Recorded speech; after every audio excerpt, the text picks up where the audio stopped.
Okay, so we still have a bit of a wait before Dawn of the Planet of the Apes hits theaters, but because we're so excited about it here at Cinefix, we're making this week's Things You Didn't Know all about Dunstan Checks In.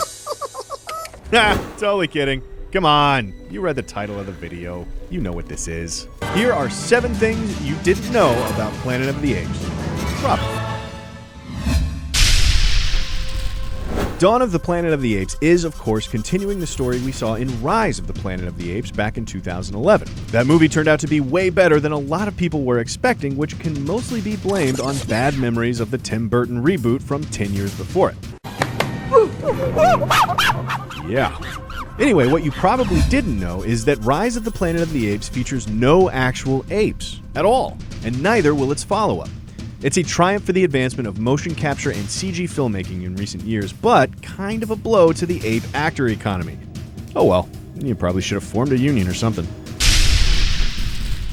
Sticking with Rise of the Planet of the Apes, you know that jigsaw puzzle that Caesar is working on in the movie?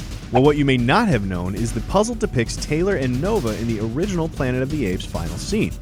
It's where they're riding the horse down the beach just before reaching the Statue of Liberty, or what's left of the Statue of Liberty anyway. So keep your eyes open for any Easter eggs in Dawn of the Planet of the Apes and report back to us with your findings in the comments. And just because, here's a bonus little Easter egg in Rise.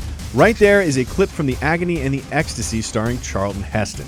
And there's one from The Ten Commandments, also starring Charlton Heston. So yeah, lots of hat tipping to the star of the original film.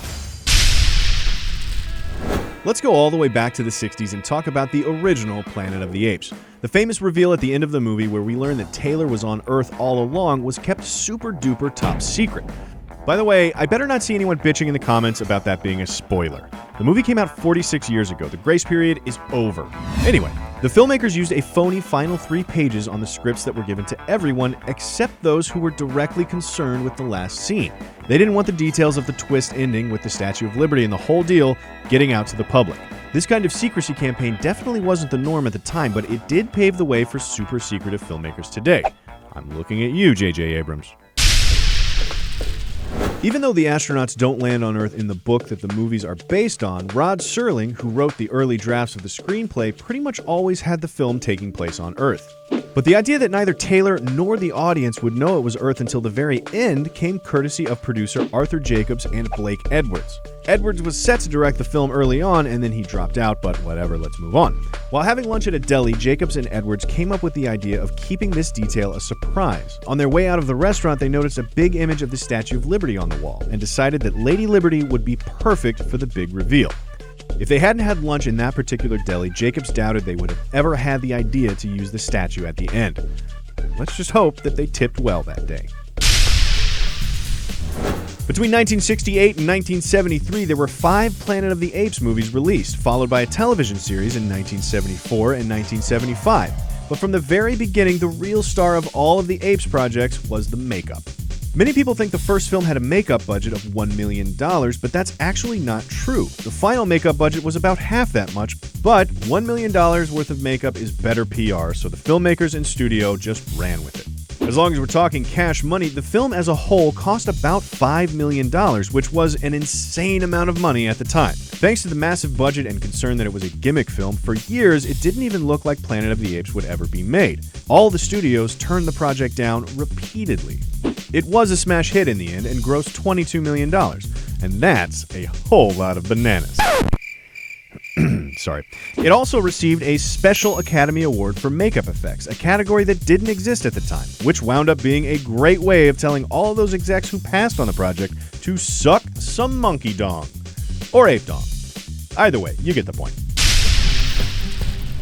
On shoot days, the actors could get stuck wearing their primate makeup for upwards of 15 hours at a time. It could take as long as 90 minutes just to remove it properly, which sounds like a friggin' nightmare when you're already exhausted after a long day.